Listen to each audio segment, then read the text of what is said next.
ॐ भूर्भुवः स्वः तत्सवितुर्वरेण्यं भर्गो देवस्य धीमहि धियो यो नः प्रचोदयात् ॐ शान्ति शान्ति शान्तिः. Namaskar my dear friends, this is video number 20 on the Gospel of Sri Ramakrishna Parmahamsa. This video starts with chapter 19, The Master and His Injured Arm, Saturday, February 2, 1884. It was 3 o'clock in the afternoon. Sri Ramakrishna had been conversing with Rakhal, Mahima Charan, Hazra and other devotees when M entered the room and saluted him. He brought with him splint, pad and lint to bandage the master's injured arm. Master's injured arm. One day, while going toward the pine grove, Sri Ramakrishna had fallen near the railing and dislocated a bone in his left arm.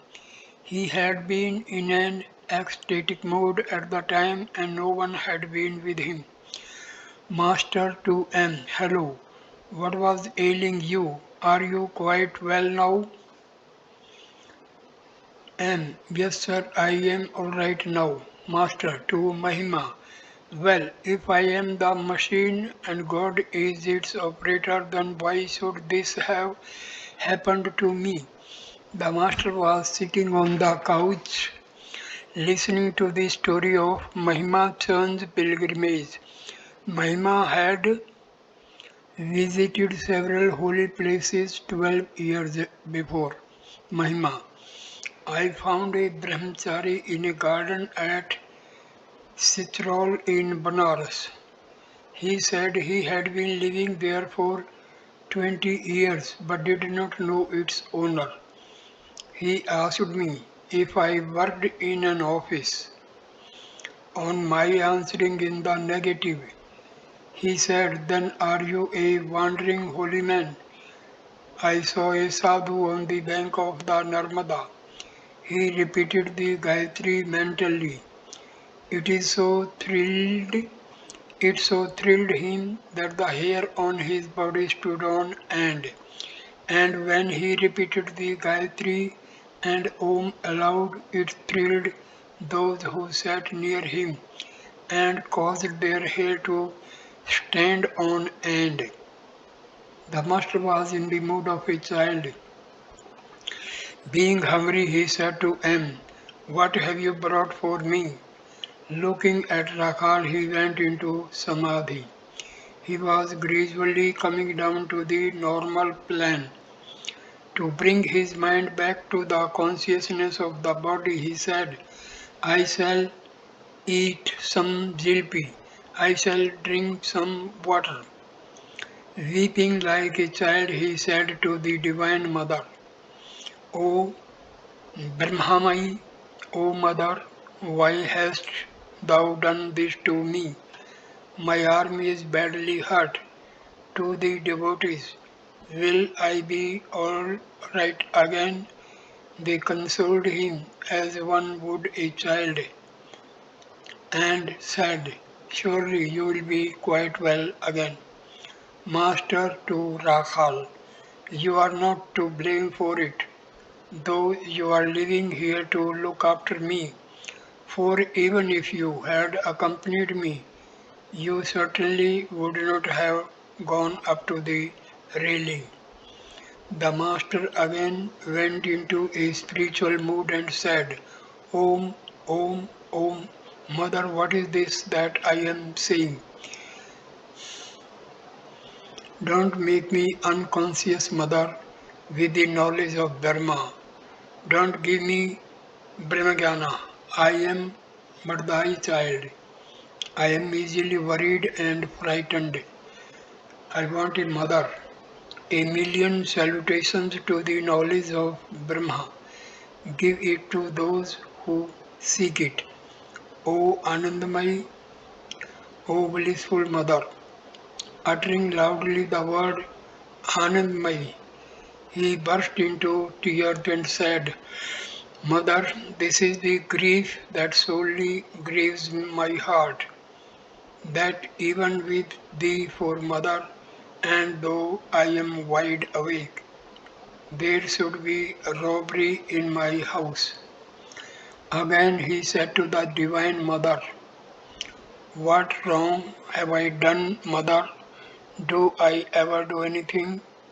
It is thou, Mother, who does everything. I am the machine and thou art its operator. To Rahul, smiling, see that you don't fall. Don't be piqued and cheat yourself. Again addressing the mother, Sri Ramakrishna said, Do I weep because I am hurt? Not at all. Mother, this is the grief that sorely grieves my heart, that even with thee for mother, and though I am wide awake, there should be robbery in my house. The master was again talking and laughing like a child who, though ailing, sometimes forgets his illness and laughs and plays about. Master to the devotees, it will avail you nothing unless you realize Satya Chitananda. There is nothing like discrimination and renunciation. The worldly man's devotion to God is momentary, like a drop of water on a red hot frying pan. Perchance he looks at a flower and exclaims, Ah, what a wonderful creation of God! Yearning for God. One must be restless for God. If a son clamors persistently for his share of the property, his parents consult with each other and give it to him even though he is a minor.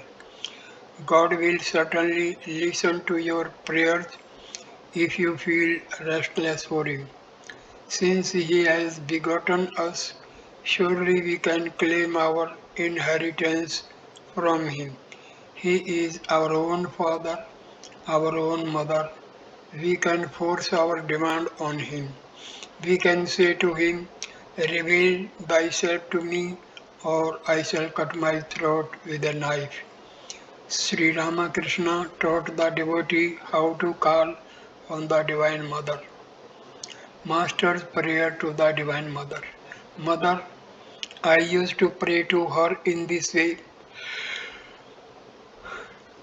O Mother, O blissful one, reveal thyself to me, thou must.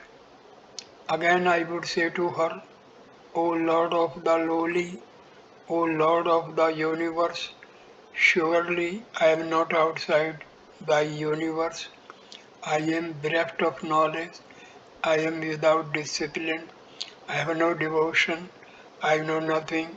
Thou must be gracious and reveal thyself to me.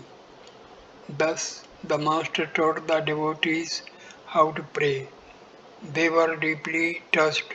Tears filled Mahima Chand's eyes. Sri Ramakrishna looked at him and saying, Cry to your mother Shama with a real cry, O mind, and how can she hold herself from you? How can Shama stay away?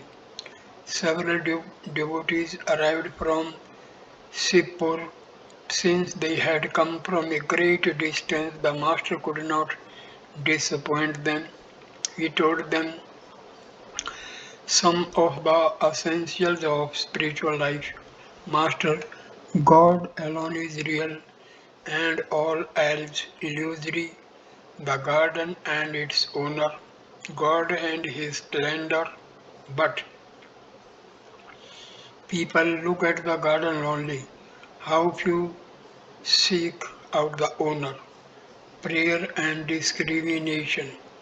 A devotee, sir, What is the way? Master. Discrimination between the real and the unreal. One should always discriminate to the effect that God alone is real and the world unreal, and one should pray with sincere longing. Devotee, but sir, where is our leisure for these things? Master, those who have the time must meditate and worship, but those who cannot possibly do so must bow down wholeheartedly to God twice a day. He abides in the hearts of all. He knows that worldly people have many things to do. What else is possible for them? You don't have time to pray to God. Therefore, give him the power of attorney. But all is in vain unless you attend God and see him. Another devotee, sir, to see you is the same as to see God. Master, don't ever say that again. The waves belong to the Ganges, not the Ganges to the waves. A man cannot realize God unless he gets rid of all such egotistic ideas as I am such an important man or I am so and so. Level the mound of I to the ground by dissolving it with tears of devotion. Devotee, why has God put us in the world? Master, to perpetuate His creation. It is His will, His Maya. He has deluded man with woman and gold. Devotee, why has He deluded us? Why has He so willed? Master, if but once He should give man a taste of divine joy, then man would not care to lead a worldly life. The creation would come to an end. The grain dealer stores rice in huge bags in his warehouse. Near them he puts some puffed rice in a tray. This is to keep the rats away. The puffed rice tastes sweet to the rats and they nibble at it all night. They do not seek the rice itself. But just think, one seer of rice yields 14 seers of puffed rice. How infinitely superior is the joy of God to the pleasure of woman and gold. To one who thinks of the beauty of God, the beauty of even Ramba and Tilottama appears as but the ashes of a funeral pyre. Devotee, why do we not feel intense restlessness to realize Him? Master, a man does not feel restless for God until all his worldly desires are satisfied. He does not remember the Mother of the universe until his share of the enjoyment of woman and gold is completed.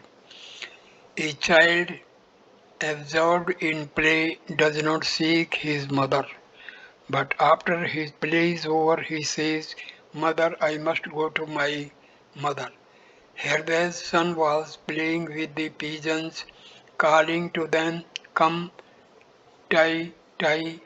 When he had had enough of play, he began to cry. Then a stranger came and said, Come with me, I will take you to your mother. Unhesitatingly, unhesitatingly, he climbed on the man's shoulders and was off.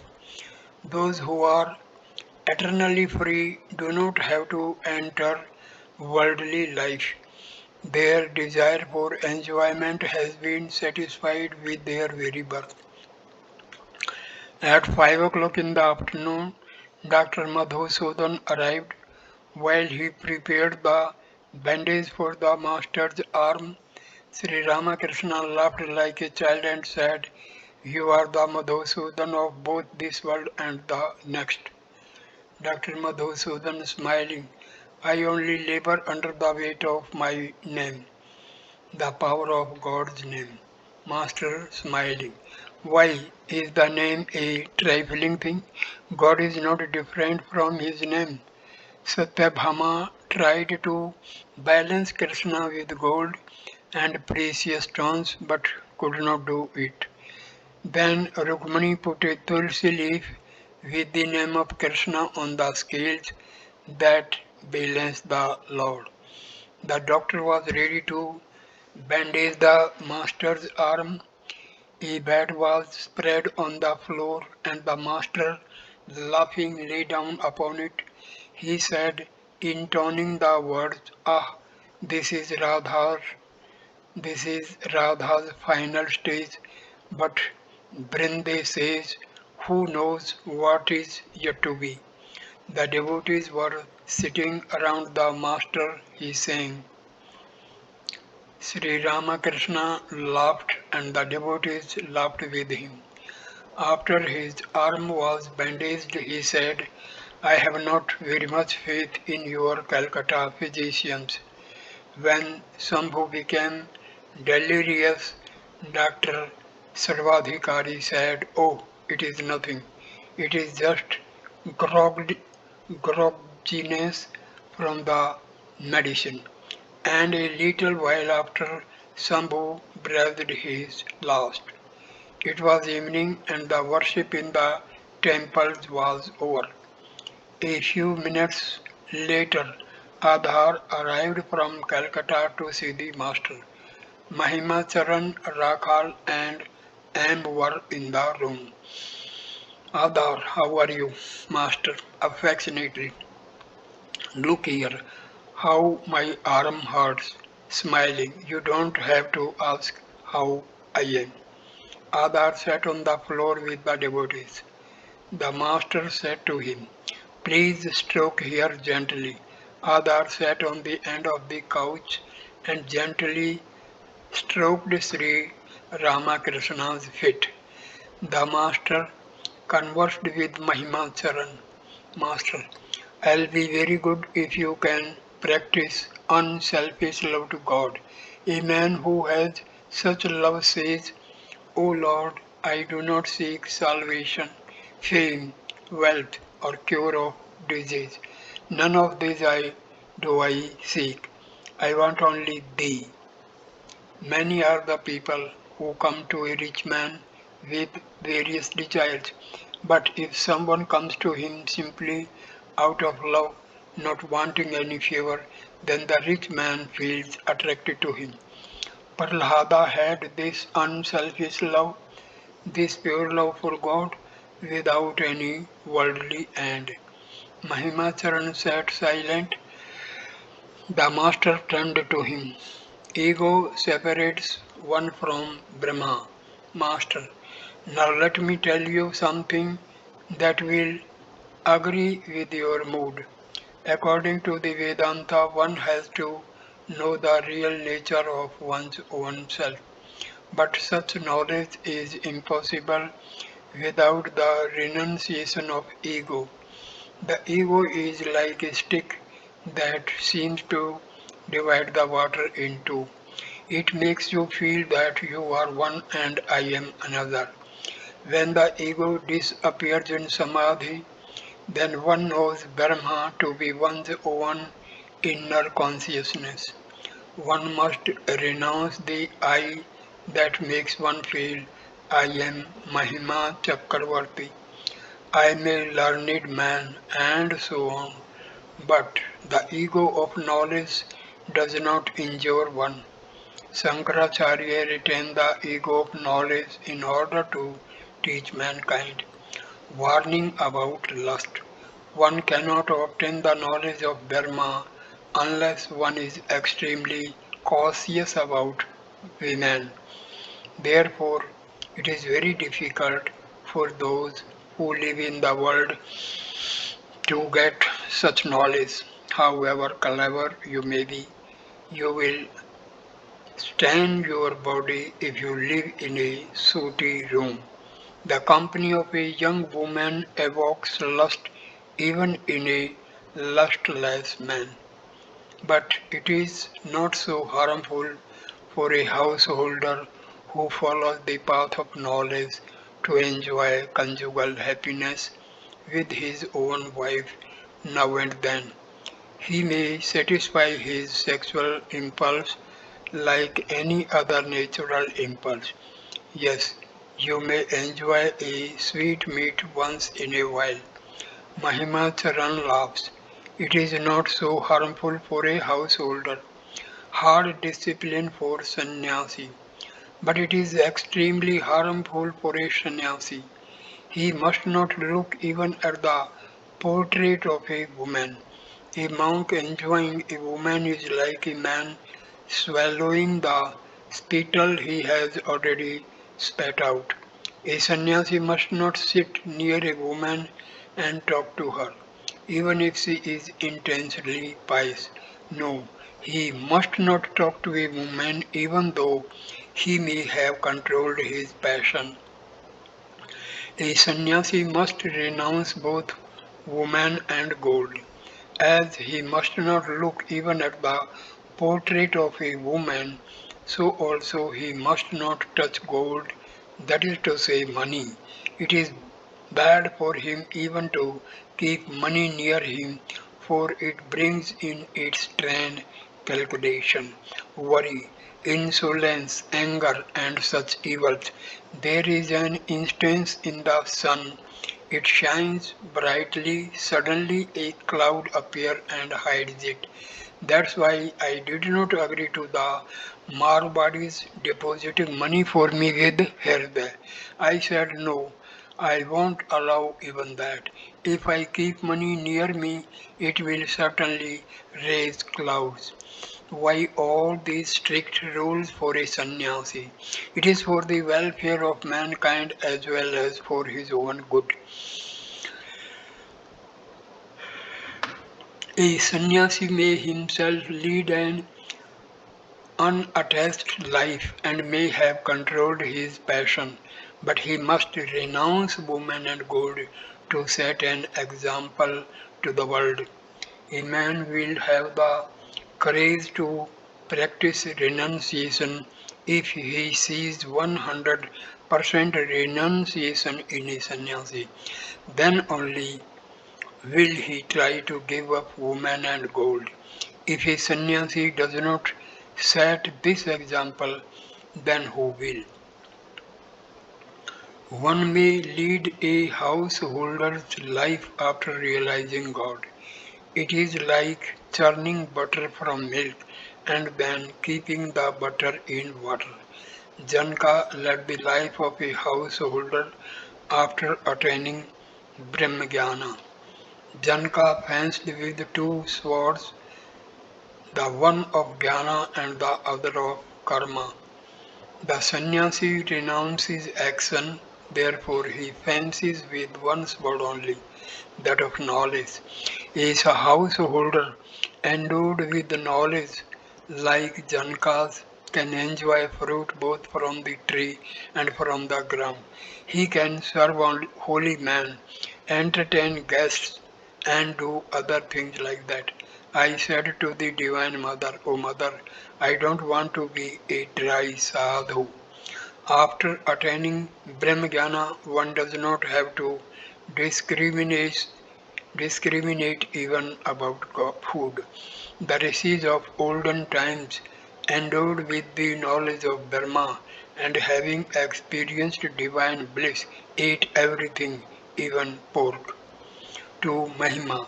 Generally speaking, there are two kinds of yoga, Karma Yoga and Mano Yoga. That is to say, union with God through work and through the mind. Four stages of life. There are four stages of life: Brahmacharya, Grahastya, Vanaprastha, and Sannyasa. During the first three stages, a man has to perform his worldly duties. The sannyasi carries only his staff, water pot, and begging bowl. He too may perform certain nitya karma, but his mind is not attached to it. he is not conscious of doing such work. Some sannyasi perform nitya karma to set an example to the world.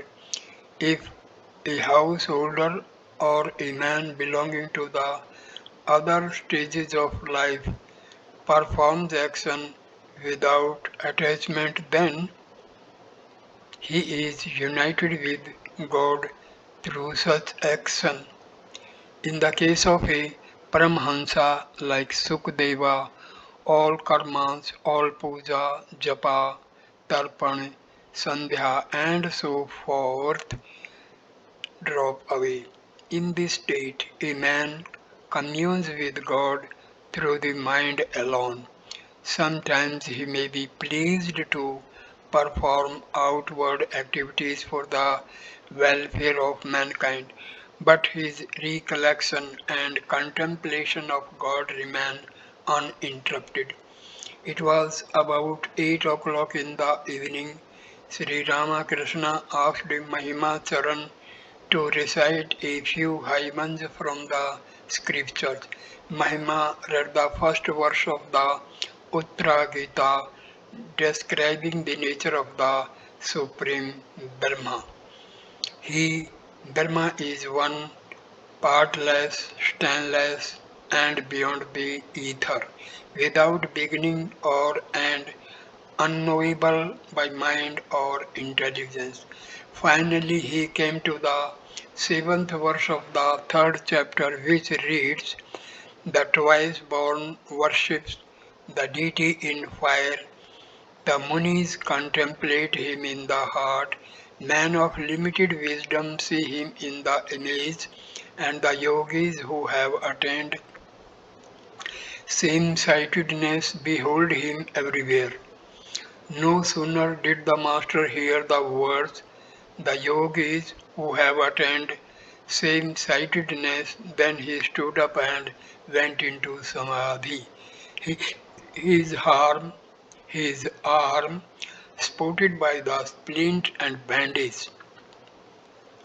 Speechless, the devotees looked at this yogi who had himself attained the state of same-sightedness. After a long time, the master regained consciousness of the outer world and took his seat. He asked Mahima to recite verses describing describing the love of God. The latter recited from the Narda Pancharata Pancharatra. What need is there of penance if God is worshipped with love? What is the use of penance if God is not worshipped with love? What need is there of penance if God is seen within and without? What is the use of penance if God is not seen within and without?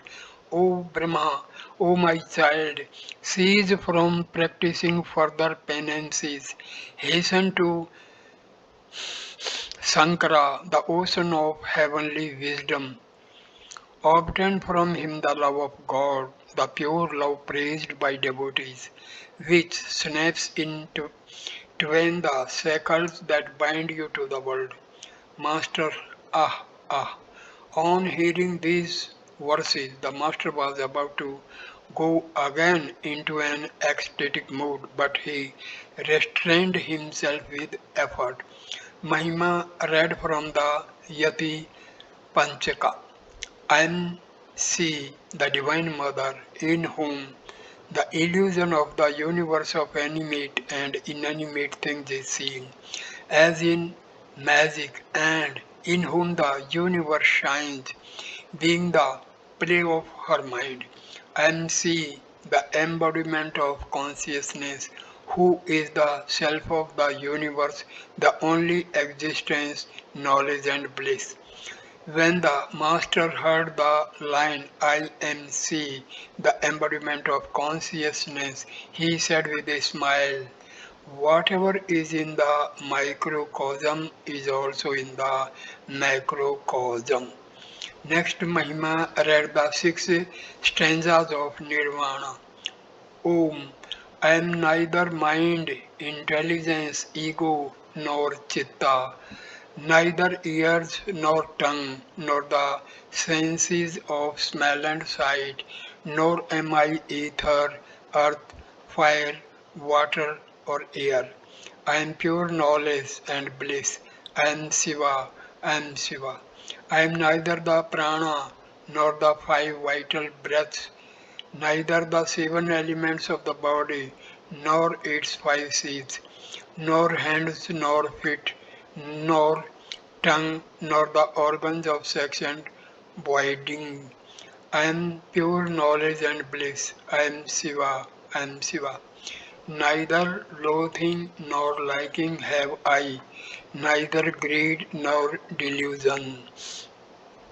No sense have I of ego or pride, neither dharma nor moksha, neither desire of the mind nor object for its desiring.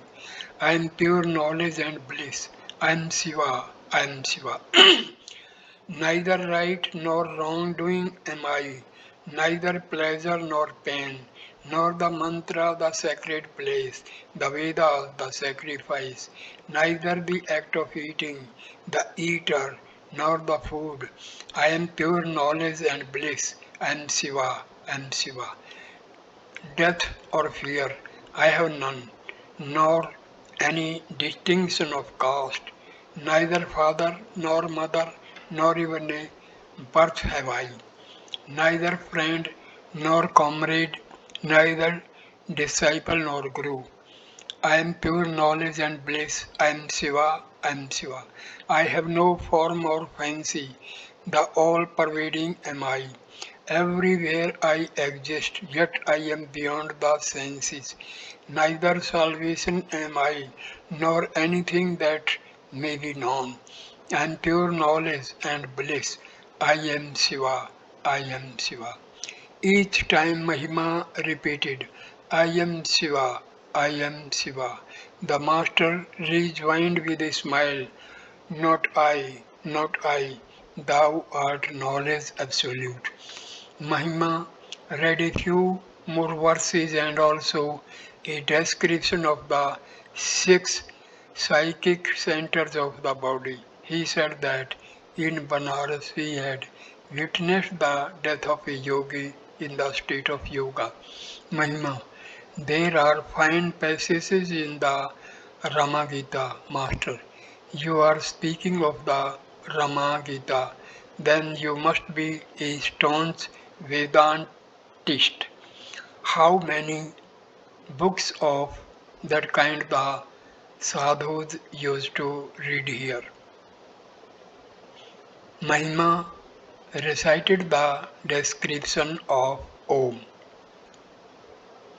It is like the unceasing flow of oil, like the long peal of a bell. About the characteristics of Samadhi he read. The man established in Samadhi sees the upper region filled with Atma, the nether region filled with Atma, the middle region filled with Atma. He sees all filled with Atma. Adhar and Mahima saluted the master and departed. As soon as the following day, after his midday at noon, the following day, after his midday meal, Sri Ramakrishna was sitting on the small couch when Ram, Surender, and a few other devotees arrived from Calcutta. They were worried about the master's injured arm. The arm was bandaged. M was present. Master to the devotees. The mother has put me in such a state of mind that I cannot hide anything from anyone. Mine is the condition of a child. Rakhal does not understand it. He covers my injured arm, wrapping my body with a cloth lest others should see my injury and criticize me. He took Dr. Madhu aside and reported my illness, but I shouted and said, Hello, where are you? Madhusudan, come and see, my arm is broken. I used to sleep in the same room with Mathur and his wife. They took care of me as if I were their own child. I was then passing through a state of divine madness. Mathur would ask me, Father, do you hear our conversation? Yes, I would reply. Once Mathur's wife became suspicious of his movements and said to him, If you go anywhere, he must accompany you. One day, Mathur went to a certain place and asked me to wait downstairs. He returned after half an hour and said to me, Come, father, let us go now. The carriage is waiting. When Mathur's wife asked me about it, I reported the thing correctly. I said to her, We went to a certain house. He told me to stay downstairs and himself went upstairs. He came down after half an hour and we left the place. Of course, she understood the thing in her own way. A partner of Mathur's estate used to take fruits and vegetables stealthily from the temple garden. When the other partners asked me about it, I told them the exact truth. Sunday, February 24, 1884. Sri Ramakrishna was resting in his room after his midday meal and Mani Malik was sitting on the floor beside him when M arrived. M saluted the master and sat down beside Mani. The master's injured arm was bandaged. Master to M, how did you come? M, I came as far as Alam Bazar in a carriage and from there I walked. Manilal, oh, he is so hot. Master, with a smile, this makes me think that all these are not mere fancies of my brain. Otherwise, why should these Englishmen take so much trouble to come here? Sri Ramakrishna began to talk to them about his health and his injured arm. Master the childlike impatience. Master, now and then I become impatient about my arm. I show it to this or that man and ask him whether I shall get well again. That makes Rakhal angry. He does not understand my mood. Now and then I say to myself, let him go away. Again I say to the mother, Mother, where will he go? Why should he burn himself in the frying pan of the world? This childlike impatience of mine is nothing new. I used to ask Mathur Babu to feel my pulse and tell me whether I was ill. Well, where then is my faith in God? Once I was going to Kamarpukur in a bullock cart when several persons came up to the cart with clubs in their hands. They looked like highwaymen. I began to chant the names of the gods. Sometimes I repeated the names of Rama and Durga and sometimes Om Tat Sat, so that in case one failed, another would work. To M, can you tell me why I am so impatient?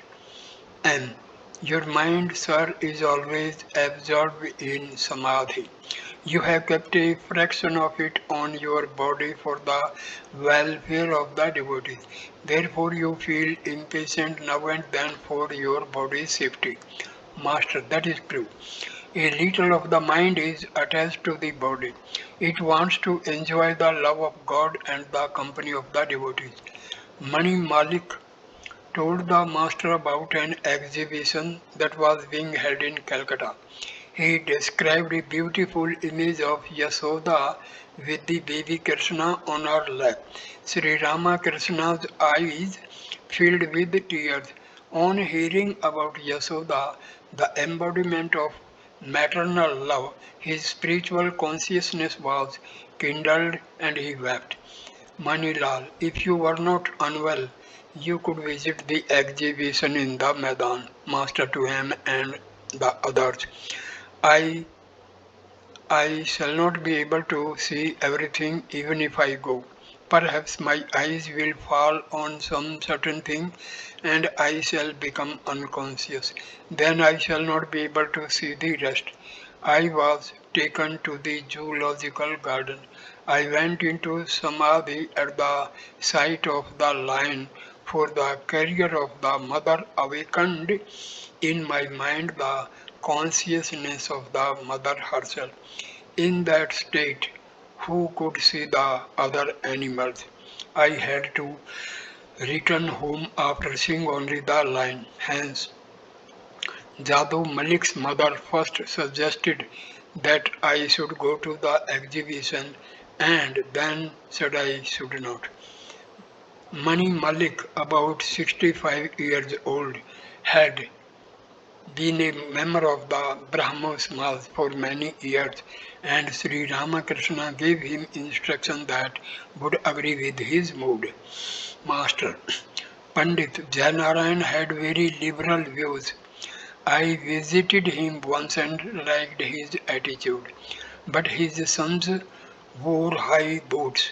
He told me he intended to go to Banaras and live there, and at last he carried out his intention. For later on he did live in Banaras and died there. When one grows old, one should retire, like Janarayan, and devote oneself to the thought of God. What do you say, Manilal? True, sir, I don't relish the worries and troubles of the world. Master, Gauri used to worship his wife with offerings of flowers. All women are manifestations of the Divine Mother. To Manilal, please tell them that little story of yours. Manilal, smiling. Once several men were crossing the Ganges in a boat. One of them, a Pandit, was making a great display of his erudition, saying that he had studied various books, the Vedas, the Vedanta, and the six systems of philosophy. He asked a fellow passenger, "Do you know the Vedanta?" "No, revered sir." "The Sankhya and the Patanjala?" "No, revered sir." "Have you read no philosophy whatsoever?" "No, revered sir." The Pandit was talking in this vain way, and the passenger sitting in silence, when a great storm arose and the boat was about to sink. The passenger said to the Pandit, "Sir, can you swim?" "No," replied the Pandit. The passenger said, "I don't know the Sankhya or the Patanjala, but I can swim." Master smiling, what will a man gain by knowing many scriptures? The one thing needful is to know how to cross the river of the world. God alone is real and all else illusory. While Arjuna was aiming his arrow at the eye of the bird, Drona asked him, "What do you see? Do you see these kings?" "No, sir," replied Arjuna. "Do you see me?" "No." "The tree?" "No." "The bird on the tree?" "No." "What do you see then?" "Only the eye of the bird." He who sees only the eye of the bird can hit the mark. He alone is clever who sees that God is real and all else is illusory. What need have I of other information? Hanuman once remarked, "I don't know anything about the face of the moon or the position of the stars. I only contemplate Rama." To M. Please buy a few fans for our use here. To Manilal, look here, pay a visit to his, meaning M's father. The sight of a devotee will inspire you. God's manifestation as man. To M. Since my arm was injured, a deep change has come over me.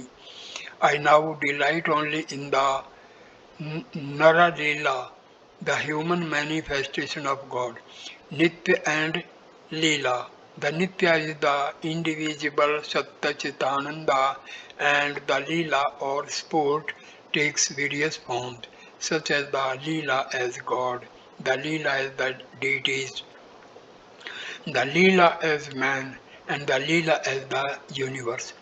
Vaishnavacharan used to say that one has attained perfect knowledge if one believes in God sporting as man. I would not adopt it then, but now I realize that he was right.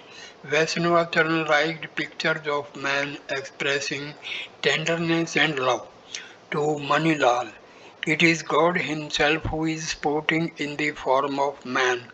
It is He alone who has become Mani Malik. The six teach, Thou art Satchitananda. Now and then man catches a glimpse of his real self and becomes speechless with wonder. At such times he swims in an ocean of joy. It is like suddenly meeting a dear relative to Anne. The other day, as I was coming here in a carriage, I felt like that at the sight of Babu Ram. When Shiva realizes his own self, he dances about in joy, exclaiming, What am I? What am I? The same thing has been described in the Adhyatma Ramayana. Narada said, O Rama, all men are thy forms, and it is Sita who has become all women. On looking at the actors in the Ram Lila, I felt that Narayana himself had taken these human forms. The genuine and the imitation appeared to be the same. Why do people worship virgins? All women are so many forms of the Divine Mother, but her manifestation is greatest in pure souled virgins. 2m. Why do I become impatient when I am ill? Because the mother has placed me in the state of a child. The child depends entirely on its mother. The child of the maid servant, when he quarrels with the child of the master, says, I shall tell my mother. I was taken to Radha Bazar to be photographed. It had been arranged that I should go to Rajendra Mitra's house that day. I heard that Kesab would be there. I planned to tell them certain things, but I forgot it all when I went to Radha Bazar. I said, O mother, thou wilt speak, what shall I say? I have not the nature of a jnani. He considers himself great. He says, What? How can I be ill? Kaur Singh once said to me, You still worry about your body, but it is my nature to believe that my mother knows everything. It was she who would speak at Rajendra Mitra's house. Hers are the only effective words. One day of light from the goddess of wisdom stuns 1,000 scholars. The mother has kept me in the state of a bhakta, a Vijnani. That is why I joke with Rakhal and the others. Had I been in the condition of a Jnani, I could not do that. In this state, I realize that it is the mother alone who has become everything. I see her everywhere. In the Kali temple, I found that the mother herself had become everything, even the wicked, even the brother of Bhagavad Pandit. Once I was about to scold Ramlal's mother, but I had to restrain myself. I saw her to be a form of the Divine Mother. I worship virgins because I see in them the Divine Mother. My wife strokes my feet, but I salute her afterwards. You salute me by touching my feet, but had Herbe been here, who would have dared to touch them? He would not have allowed anyone to do it. I have to return your salutes because the Mother has placed me in a state in which I see God in everything. You see, one cannot exclude even a wicked person. A tulsi leaf, however dry or small, can be used for worship in the temple. Sunday, March 2, 1884. Trailukya's songs. Sri Ramakrishna was sitting on the small couch in his room, listening to devotional music by Trailoka Sanyal of the Brahmosmas. He had not yet recovered from the effects of the injury to his arm, which was still spotted by a splint. Many devotees, including Narendra, Surendra, and M, were sitting on the floor. Narendra's father, a lawyer of the High Court of Calcutta, had passed away suddenly. He had not been able to make provisions for the family, which consequently faced grave financial difficulties. The members of the family sometimes had to go without food.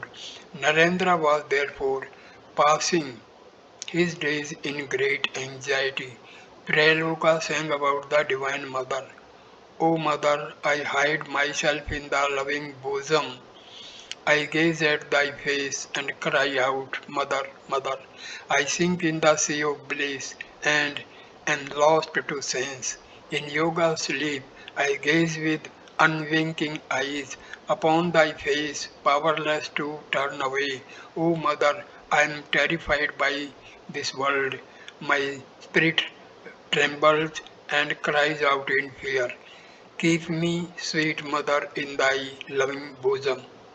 Cover me with the spreading skirt of thy love. The Master shed tears of love and cried out, Ah me, ah me. Triloka sang again, O Lord, destroyer of my shame, who but thyself can save the honor of the devotee? Thou art the ruler of my soul, my very life's sport, and I am the slave for evermore. He continued, seeking a shelter at thy feet. I have forever set aside my pride of caste and race, O Lord, and turned my back on fear and shame. A lonely pilgrim on life's way, where shall I go for succor now? For thy sake, Lord, I bear man's blame. They rail at me with bitter words and hate me for my love of thee. Both friends and strangers use me ill. Thou art the guardian of my name. Thou mayst save or slay me, Lord. Upon the honor of thy servant rest, O Lord. Thy name as well, thou art the ruler of my soul. The glow of love within my heart, do with me as it pleases thee. Once more he sang, Lord, thou hast taken me from home and made me captive with thy love.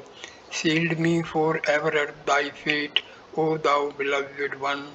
Upon the nectar of thy love, feed me both day and night, and save Prem Das who is thy slave. The master again shed tears of joy. He sang some lines from a song of Ram Prasad.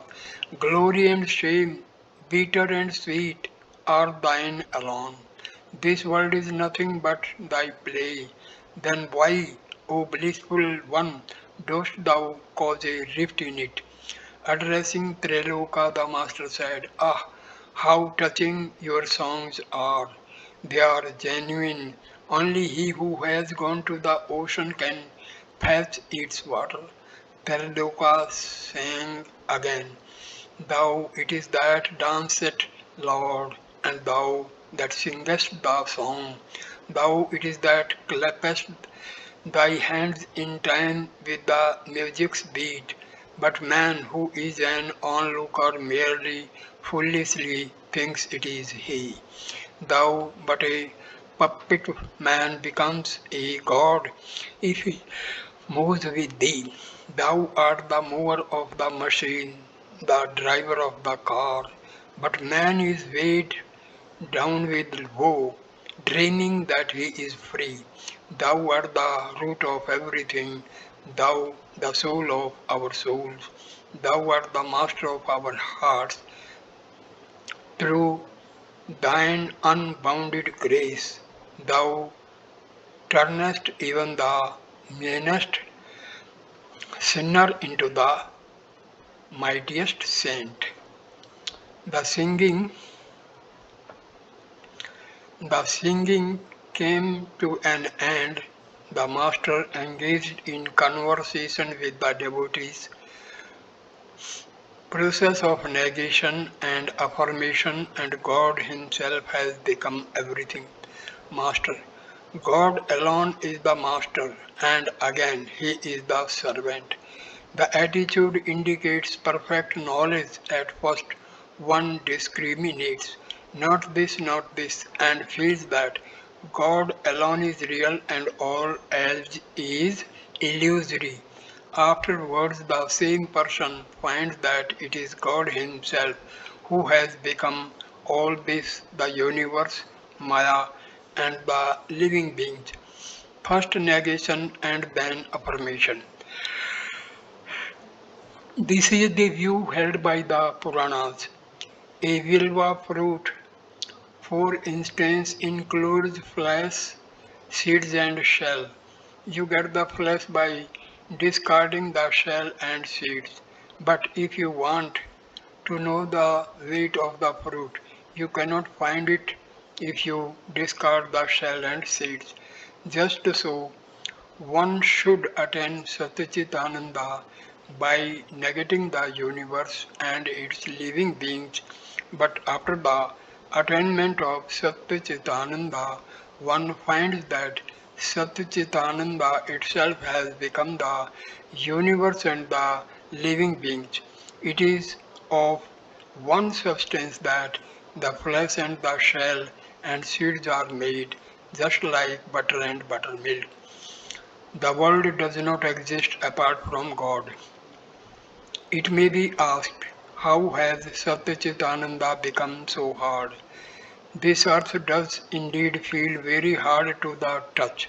The answer is that blood and semen are then thin liquids, and yet out of them comes such a big creature as man. Everything is possible for God. First of all, reach the indivisible Satchitananda, and then coming down, look at the universe.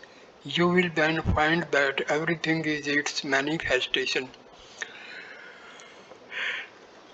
It is God alone who has become everything. The world by no means exists apart from Him. All elements finally merge in Akasha. Again, at the time of creation, Akasha evolved into Mahat and Mahat into Ahankara. In this way, the whole world system is evolved. It is the process of involution and evolution. A devotee of God accepts everything. He accepts the universe and its created beings as well as the indivisible Satchitananda. But the yogi's path is different. He does not come back after reaching the Paramatma, the Supreme Soul. He becomes united with it. The partial knower limits God to one object only. He thinks that God cannot exist in everything beyond that. God cannot exist in anything beyond that. Three classes of devotees. There are three classes of devotees. The lowest one says God is up there. That is he points to heaven. The mediocre devotees say that God dwells in the heart as the inner controller. But the highest devotee says God alone has become everything. All that we perceive is so many forms of God. Narendra used to make fun of me and say, yes, God has become all. Then a pot is God, a cup is God, laughter. Vision of God destroys doubts. All doubts disappear when one sees God. It is one thing to hear of God, but quite a different thing to see him. A man cannot have 100% conviction through mere hearing, but if he beholds God face to face, then he is wholly convinced. Formal worship drops away after the vision of God. It was thus that my worship in the temple came to an end. I used to worship the deity in the Kali temple. It was suddenly revealed to me that everything is pure spirit. The utensils of worship, the altar, the door frame, all pure spirit. Man, animals, and other living beings, all pure spirit. Then, like a madman, I began to shower flowers in all directions. Whatever I saw, I worshipped. One day, while worshipping Shiva, I was about to offer a bell leaf on the head of the image when it was revealed to me that this Virat, this universe itself is Shiva. After that, my worship of Shiva through the image came to an end. Another day, I had been plucking flowers when it was revealed to me that the flowering plants were so many buckets. Terloka, ah, how beautiful is God's creation. Master, oh no, it is not that. It was revealed to me in a flash. I did not calculate about it. It was shown to me that each plant was a bucket, adorning the universal form of God. Each plant was a bouquet adorning the universal form of God. That was the end of my plucking flowers. I look on man in just the same way. When I see a man, I see that it is God Himself who walks on earth as it were, rocking to and fro like a pillow floating on the waves. The pillow moves with the waves, it bobs up and down. The body has indeed only a momentary existence. God alone is real. Now the body exists and now it does not. Years ago, when I had been suffering terribly from indigestion, Herda said to me, "Do ask the mother to cure you." I felt ashamed to speak to her about my illness. I said to her, "Mother, I saw a skeleton in the Asiatic Society Museum. It was pieced together with wires into a human form. Oh, mother, please keep my body together a little like that so that I may sing thy name and glories."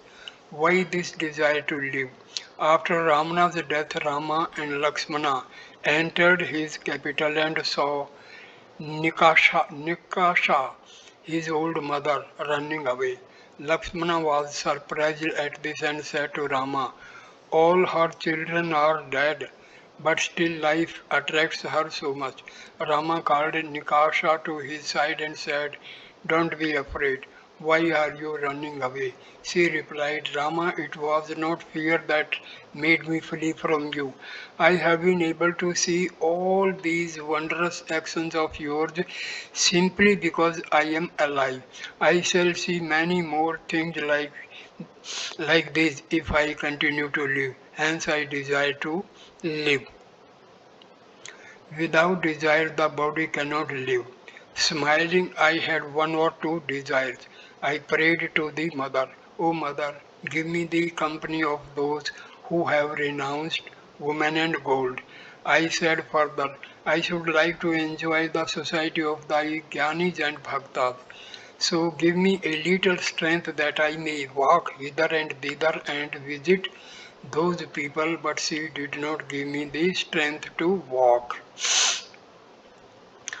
Theredokia, smiling, "Have all the desires been fulfilled?" Master, smiling, "No, there are still a few left." All laugh. The body is really impermanent. When my arm was broken, I said to the mother, "Mother, it hurts me very much." At once she revealed to me a carriage and its driver. Here and there a few screws were loose. The Carriage moved as the driver directed it. It had no power of its own. Why then do I take care of the body? It is to enjoy God, to sing His name and glories, and to go about visiting His Gyanis and Bhaktas. Master's sympathy for Narendra's suffering. Narendra was sitting on the floor in front of the Master to Triloka and other devotees. The joys and sorrows of the body are inevitable. Look at Narendra. His father is dead and his people have been put to extreme suffering. He cannot find any way out of it. God places one sometimes in happiness and sometimes in misery. Triloka, revered sir, God will be gracious to Narendra. Master with a smile, but when? It is true that no one starves at the temples of Annapurna in Banaras, but some must wait for food till evening. Once Herde asked Sambhu Malik for some money.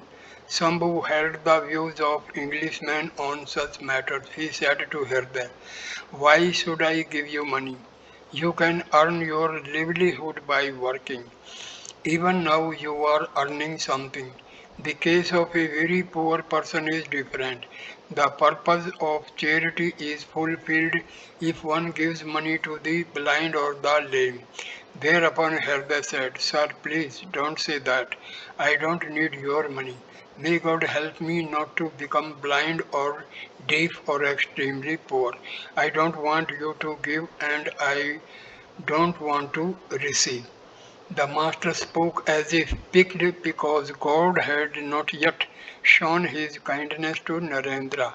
Now and then he cast an affectionate glance at his beloved disciple Narendra. I am now studying the views of the atheists. Master, there are two doctrines, the existence and the non existence of God. Why don't you accept the first? Surendra, God is just. He must look after his devotees.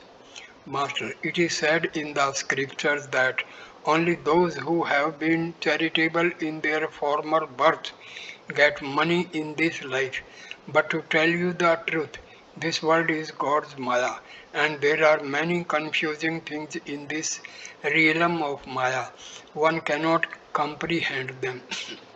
God's ways are inscrutable. The ways of God are inscrutable indeed. Bhishma lay on his bed of arrows. The Pandava brothers visited him in Krishna's company. Presently Bhishma burst into tears. The Pandava said to Krishna, Krishna, how amazing this is. Our grandsire Bhishma is one of the 8 Vasus. Another man as wise as he is not to be found, yet even he is bewildered by Maya and weeps at death. But said Krishna, Bhishma is not weeping on that account. You may ask him about it. When asked, Bhishma said, O Krishna, I am unable to understand anything of the ways of God. God Himself is the constant companion of the Pandavas, and still they have no end of trouble. That's why I weep. When I reflect on this, I realize that one cannot understand anything of God's ways.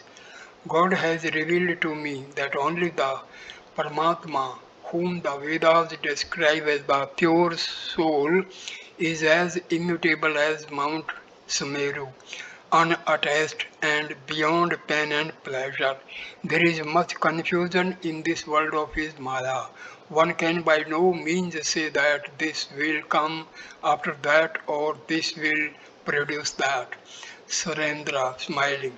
If by giving away money in a previous birth one gets wealth in this life, then we should all give away money now. Master,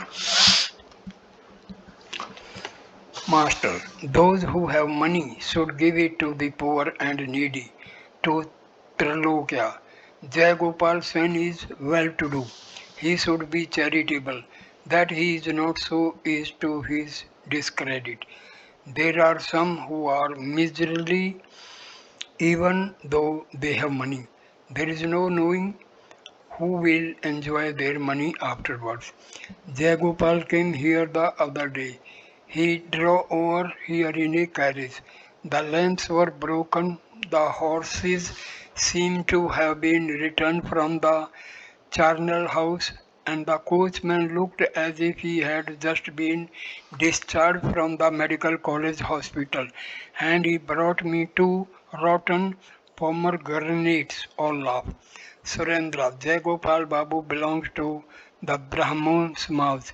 I understand that now there is not one worthwhile man in Kesav's organization. Vijay Goswami, Shivnath and other notables have organized the Sadharan Brahmo Samaj. Master smiling.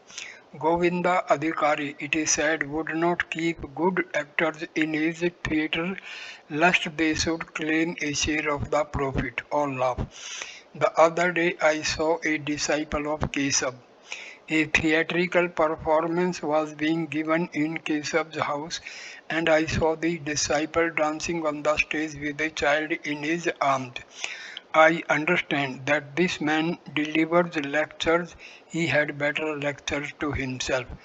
Tarloka saying, upon the sea of blissful awareness, waves of ecstatic love arise. Rapture divine play of God's bliss, oh how enthralling!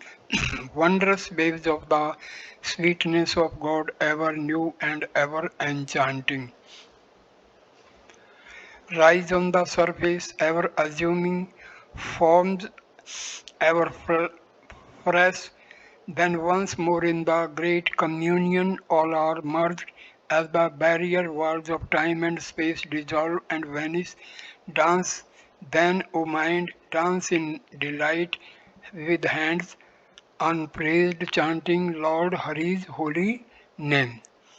Sri Ramakrishna requested Trailoka to sing the song beginning, O mother, make me mad with thy love. Trailoka sang, O mother, make me mad with thy love. What need have I of knowledge or reason? Make me drunk with thy love's wine, O thou who stillest thy bhaktas' hearts. Drown me deep in the sea of the love. Here in this world, this madhouse of thine, some laugh, some weep, some dance for joy. Jesus, Buddha, Moses, Gauranga, all are drunk with the wine of thy love. O Mother, when shall I be blessed? By joining their blissful company. At this point, I conclude this video. Please like, comment and share the video and subscribe the channel. Namaskar, my dear friends. Thank you. Namaskar. Namaskar.